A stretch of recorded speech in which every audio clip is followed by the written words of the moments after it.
Salut et ravi de te retrouver pour un nouveau partage. Pourquoi mes prières ne sont-elles pas exaucées? Pourquoi Dieu reste-t-il silencieux? Pourquoi n'entend-il pas mon cri malgré mes prières, jeûnes, impositions de mains, séances de délivrance?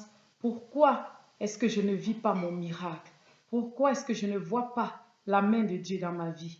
Voilà les questions récurrentes de plusieurs chrétiens de nos jours. Eh bien, mon frère et ma sœur, il y a des raisons diverses et multiples pour lesquelles nos prières restent inexaucées.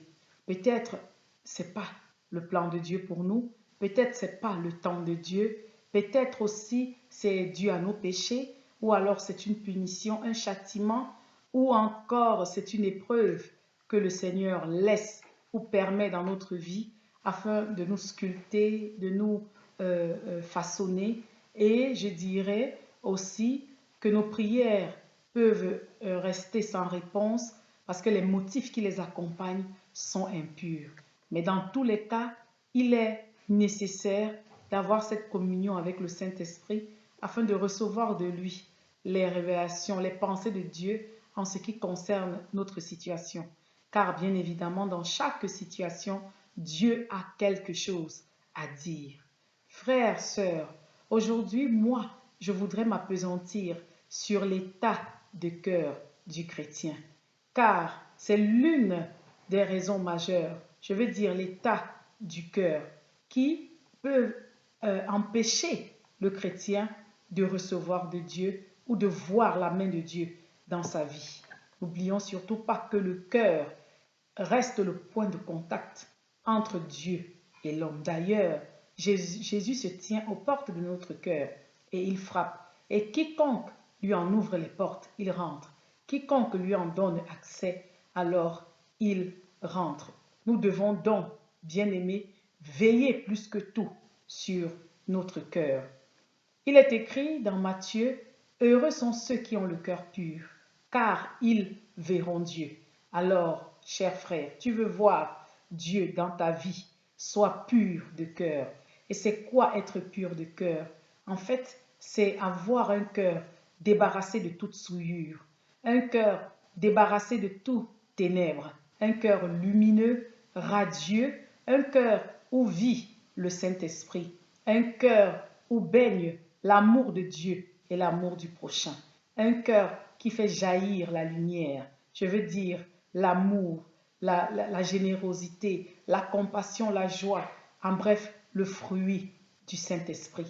Alors qu'au contraire, le cœur impur, c'est un cœur où règne la rapine. C'est un cœur ténébreux qui fuit la lumière parce que les œuvres de la chair sont ténébreuses. C'est un cœur rempli de haine, d'offense, d'amertume, de jalousie, d'envie. Bien-aimé, l'état de notre cœur peut être soit un obstacle à notre bénédiction ou alors une porte d'entrée, un pont, un chemin pour notre bénédiction. Par ma voix, l'Éternel aujourd'hui t'invite à faire cet examen de conscience, à faire cette fouille intrinsèque par l'aide du Saint-Esprit, lui demandant d'amener à la lumière, de révéler les ténèbres de ton cœur. Oui, mon frère, oui, ma soeur, comment pouvons-nous expliquer que plusieurs chrétiens de nos jours vivent dans la frustration, vivent dans le découragement? Plusieurs chrétiens sont abattus parce qu'ils n'entendent pas la voix de Dieu. Ils recherchent Dieu jour et nuit, mais ne le retrouvent jamais. Ils invoquent le Seigneur jour et nuit, mais ils n'entendent jamais sa voix parce qu'ils ne la connaissent même pas. Dieu a-t-il changé? Non. N'est-ce pas lui qui dit, invoque-moi et je te répondrai et je te révélerai les choses grandes et cachées que tu ne connais pas. Alors pourquoi Dieu reste-t-il silencieux? Aujourd'hui, le Seigneur m'envoie te dire que c'est à cause de l'état de notre cœur. Frères, sœurs, nous avons la plupart du temps accusé les autres. L'enfer, c'est les autres. Nous voyons toujours autrui comme étant responsable de nos déboires, responsable de notre défaite. Mais aujourd'hui, le Seigneur m'envoie te dire que nous sommes parfois la plupart du temps nous-mêmes l'enfer. Nous sommes la plupart du temps nous-mêmes l'obstacle, nous-mêmes la barrière à nos bénédictions. Frères, sœurs, pourquoi ta prière de depuis plusieurs années reste inexaucée? Tu pries, tu jeûnes, tu assistes aux veillées de prière, tu te fais imposer les mains par les hommes les plus loin de la terre, tu passes de série de délivrances en série de délivrances, mais tu n'es jamais délivré. Pourquoi, bien-aimé? C'est parce que le cœur est plein de rapines. Le cœur est ténébreux. Oui, essaye de faire la rétrospective, de reconsidérer toutes ces prières que tu as toujours adressées à Dieu. Je veux dire, sur qui ou vers qui sont dirigées tes prières. Tes prières sont-elles dirigées vers Jésus-Christ et sa suffisance, ou alors tes prières sont-elles toujours contre tes ennemis? Je veux dire, tu veux voir la mort de tes ennemis, la chute de tes ennemis. Tu veux voir la disparition de tes ennemis. Tous mes ennemis doivent mourir. Tous mes ennemis doivent être détruits. Ils doivent être consumés par le feu du Saint-Esprit. Et en arrière-plan, tu ne vois pas les esprits. Tu vois les hommes comme toi. Tu vois les hommes faits de chair, faits de sang comme toi. Oubliant que notre lutte n'est pas contre la chair et le sang, mais notre lutte est un combat spirituel contre le diable et ses démons. Voilà pourquoi, ma sœur, tu ne peux pas être exaucée. Voilà pourquoi ta prière de longue date reste sans réponse. Oui, parce que toi, tu vois ton frère comme étant ton ennemi, alors que ce sont les esprits qui les manipulent, les esprits qui les téléguident, les esprits sataniques qui font d'eux leurs instruments. C'est eux notre cible. Mais toi, c'est ton frère, c'est ta sœur, c'est l'oncle au village. Voilà pourquoi jusqu'ici, ta prière n'est pas exaucée. Parce que pour toi, tous ceux qui sont assis sur ton progrès doivent mourir. Tous ceux qui bloquent ta matrice doivent disparaître. Tous ceux qui sont ennemis de ton progrès doivent être détruits. Dieu sait, bien-aimé, que si aujourd'hui ta prière était exaucée, peut-être c'est toute ta communauté qui disparaîtrait. Oui, Dieu sait que si par exemple ta matrice était débloquée, tes finances étaient débloquées, peut-être c'est toute ta communauté, c'est ton voisinage hein, qui serait décimé. Oui, parce que la réalité aussi c'est quoi? C'est que parfois ce sont les gens qui nous entourent, ce sont les gens qu'on connaît qui sont à l'origine, qui sont les auteurs de nos déboires. Mais ce n'est pas à nous de prononcer la sentence, ce n'est pas à nous de prononcer le jugement. Oui, parce que la vengeance et la rétribution appartiennent à l'Éternel. C'est lui le lion de la tribu de Juda. C'est lui qui fait de nos combats ses combats. Il sait quoi faire, comment faire et quand faire. Nos prières doivent être adressées à Dieu, mais nos prières doivent être dirigées au Seigneur Jésus-Christ et non contre nos ennemis. Pourquoi, frère? Parce que l'âme de tes ennemis est précieuse aussi aux yeux de Dieu. Voilà pourquoi, ma sœur, tu pourras peut-être passer toute ton existence sur cette terre sans jamais voir la manifestation de la puissance de Dieu dans ta vie. Parce que toi, tu veux détruire ces ennemis-là, alors que Dieu veut les sauver. La Bible nous dit que Dieu ne prend point plaisir en la mort des pécheurs. Son souhait, c'est de voir tous les hommes revenir à lui. C'est de voir les hommes se repentir. Mais toi, au lieu d'être cette personne-là sur qui Dieu peut compter pour intercéder, pour se tenir à la brèche, toi, tu envoies en enfer ce que Dieu n'a pas encore condamné. N'oublions pas que Jésus n'est pas venu juger le monde. Lui-même, il a dit, mais il est venu sauver le monde. Pourquoi ta prière reste inexaucée, ma sœur? Pourquoi veux-tu rester dans cette condition de stérilité? Jusqu'à quand demeureras-tu dans cette condition de chômage, de souffrance, de rejet? Oui, mon frère, ma soeur, c'est bien parce que tu pries mal.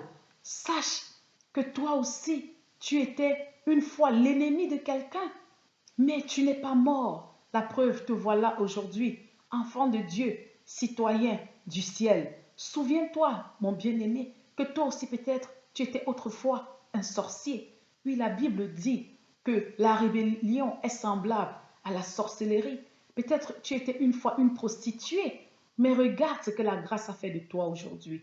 Une chaste. Bien-aimé, souvenons-nous que nous aussi d'ailleurs, nous étions tous ennemis de Dieu. Nous étions tous ses ennemis. Mais Jésus-Christ vint nous sortir, nous arracher des ténèbres et nous catapulter dans son royaume de lumière. Nous étions ses ennemis, mais Dieu n'envoya jamais le feu afin de nous consumer, afin de nous détruire. Non, au contraire, le sang de Jésus crie jusqu'alors miséricorde et non vengeance comme le sang d'Abel. Voilà pourquoi aujourd'hui nous pouvons prier librement, nous pouvons chanter, danser librement parce que cette grâce-là nous a localisés.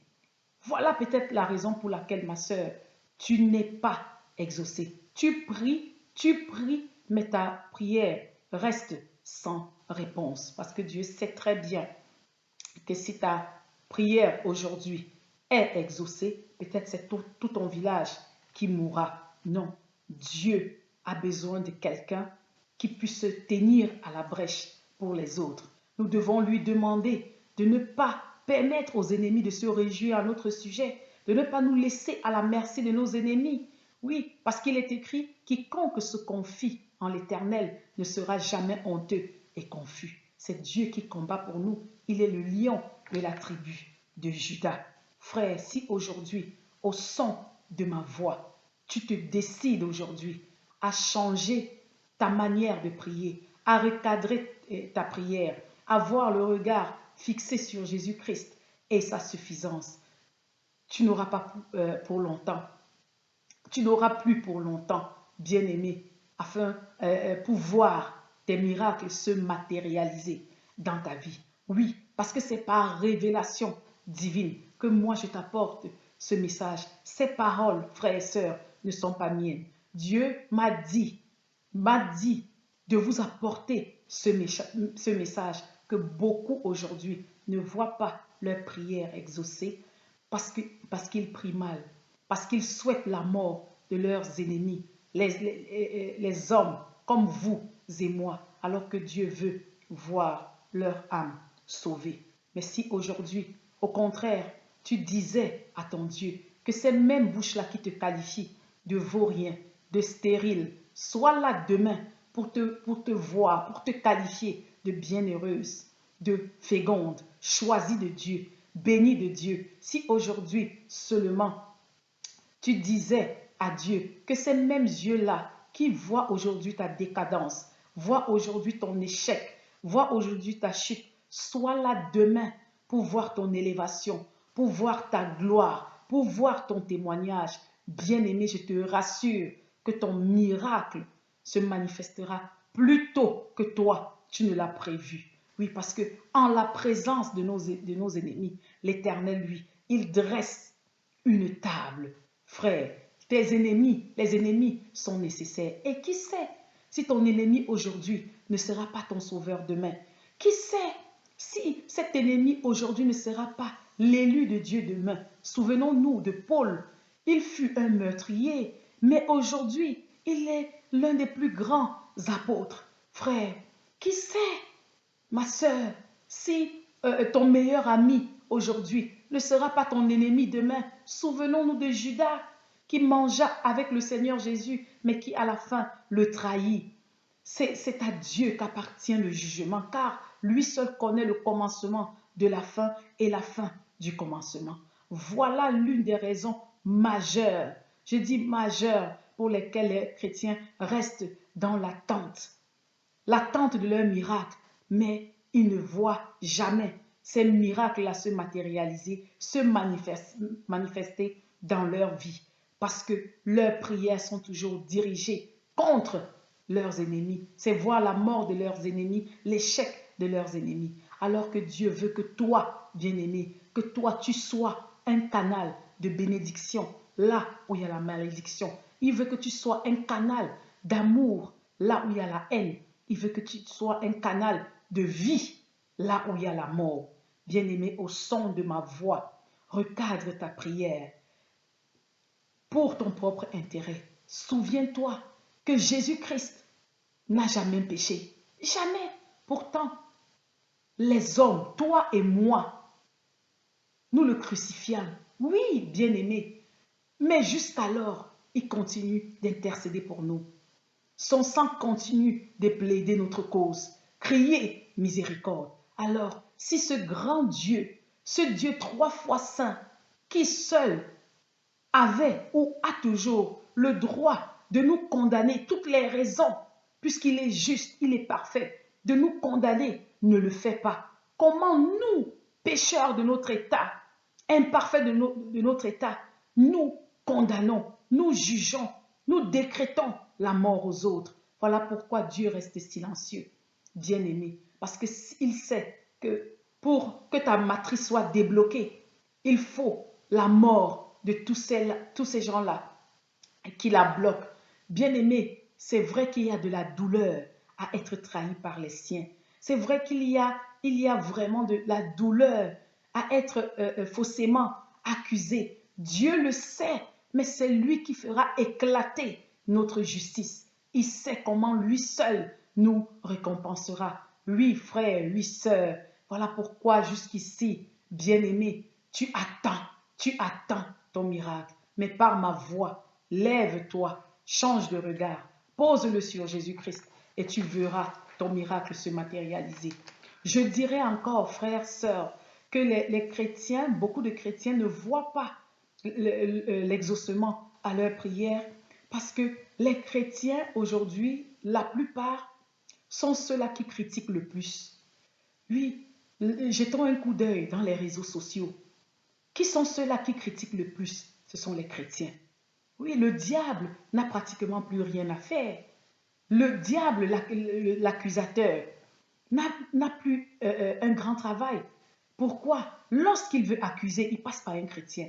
Lorsqu'il veut dénigrer, ce n'est pas un chrétien qu'il passe. Lorsqu'il veut diffamer, ce n'est pas un chrétien.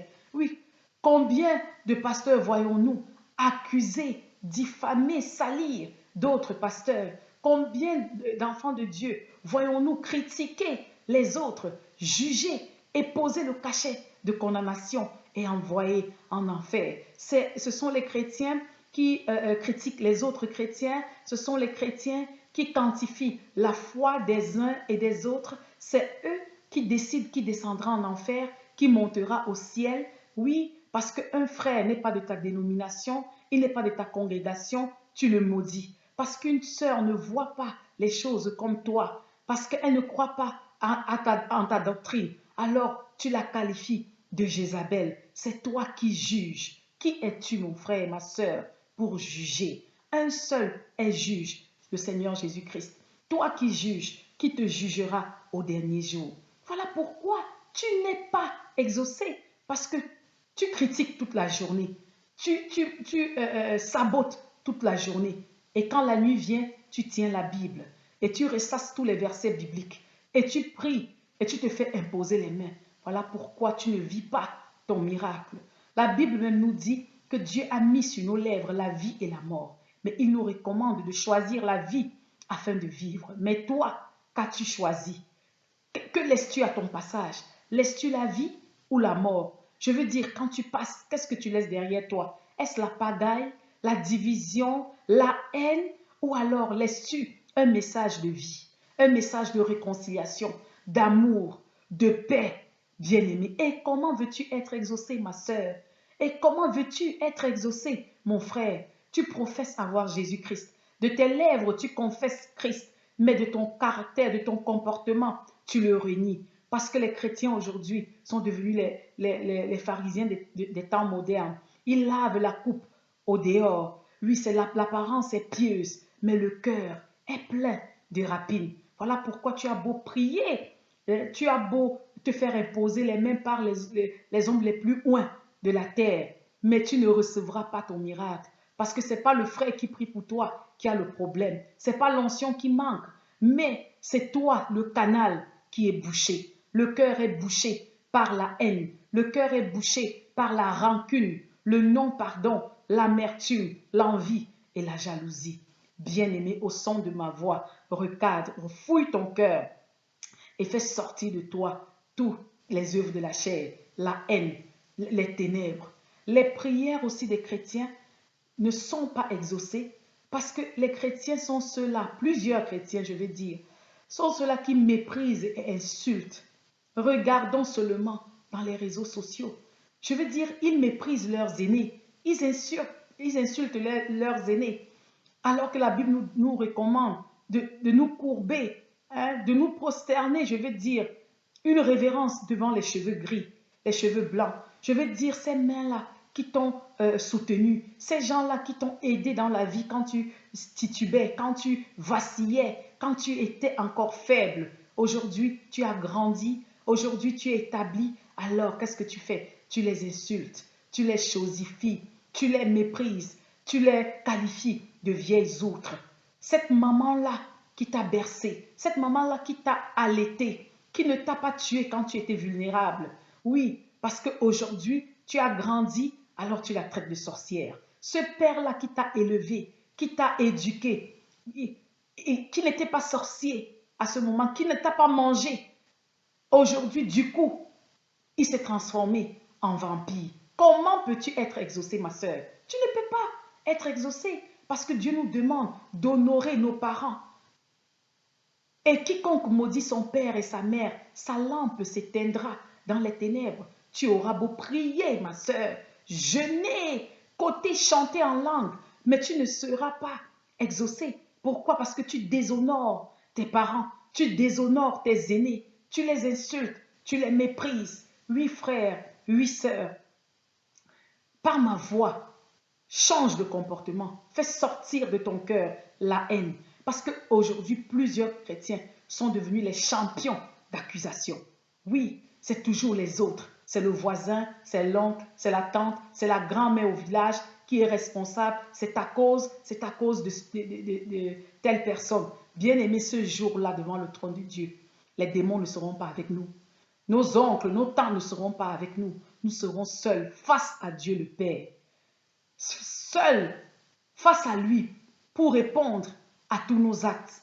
Et lui seul sonde les cœurs et les reins pour donner à chacun selon ses œuvres. Aujourd'hui, les chrétiens cherchent toujours les boucs émissaires. Oui, ils cherchent les gens sur qui ils vont jeter la cause de leur défaite. C'est à cause de mon frère, c'est à cause des démons. Aujourd'hui, Dieu m'envoie te dire de faire une pause. Oui, l'enfer n'est pas toujours les autres. L'enfer, c'est nous-mêmes. Parfois, nous sommes nous-mêmes l'obstacle. Nous sommes nous-mêmes la barrière à nos bénédictions. Regarde dans les profondeurs de ton cœur. Est-ce que dans ton cœur, il y a la malice? Est-ce que dans ton cœur, il y a la rancune? Car la Bible même nous dit que si tu es devant l'autel et il te vient à cœur que tu as les problèmes avec ton frère, avec ta soeur, dépose, laisse-la ton offrande. Va d'abord te réconcilier avec ta soeur. Va te réconcilier avec ton frère. Va te réconcilier avec tes parents. Va t'humilier devant leur face. Va t'agenouiller parce que tu as mal agi. Et après, viens offrir à Dieu. Sinon, bien-aimé, les hommes t'entendront chanter en langue, prier, crier, invoquer le nom de Dieu. Les hommes t'entendront, toi-même tu t'entendras, mais le ciel ne t'entendra pas. Oui, frère, oui, sœur, le cœur doit être débarrassé, débarrassé de toute souillure, débarrassé de toute impurité. Et je terminerai en disant que la prière aussi de beaucoup de chrétiens n'est pas exaucée parce que les motifs qui accompagnent la prière, les motifs sont impurs. Pourquoi veux-tu être béni? Pourquoi veux-tu absolument décrocher ce poste? Pour ta propre gloire, pour ta gloire personnelle, ton honneur, ta grandeur? Pourquoi veux-tu absolument avoir le garçon, toi qui as déjà les filles? Parce que tu veux te comparer à l'autre? Parce que tu veux imiter l'autre, prouver même que tu vaux plus que l'autre. Voilà pourquoi Dieu ne te répond pas. Parce que les motifs sont impurs. D'ailleurs, qui t'a dit que ce qui est bon pour moi l'est automatiquement pour toi? Qui te l'a dit? Est-ce par révélation divine? Nous voyons aujourd'hui les gens imiter les autres. La foi ne s'imite pas. Voilà pourquoi tu as beau prier, Dieu ne t'entend pas. Dieu ne te répond pas. Parce que tu as vu ton collègue être élevé, tu l'as vu, tu le vois être élevé dans ton lieu de service, toi aussi, tu dois passer. Qui t'a dit? Qui t'a dit? C'est pas nous les hommes, c'est pas à nous de mettre les marches, les normes du bonheur ou bien notre marche avec Christ. C'est la volonté de Dieu qui est parfaite et non la volonté de l'homme. Souvenons-nous pour cela du Père Abraham, bien-aimé. Il a fallu pour lui attendre 100 ans pour voir le fils de la promesse naître. J'ose croire que si Abraham était vivant de nos jours, on l'aurait taxé d'être un maudit, un ami du diable, être lié, être sous le joug. Et pourtant, c'est lui, le Père de la foi. Mon parcours n'est pas semblable au tien. Mon cursus n'est pas semblable au tien. Chacun a son aventure personnelle avec le Seigneur. Nous avons besoin de la révélation du Saint-Esprit afin de savoir quoi faire, comment faire, quand faire. Oui, frère, voilà pourquoi, ma sœur, depuis, tu n'es pas exaucé. Parce que toi, tu ne veux pas vivre ta vie,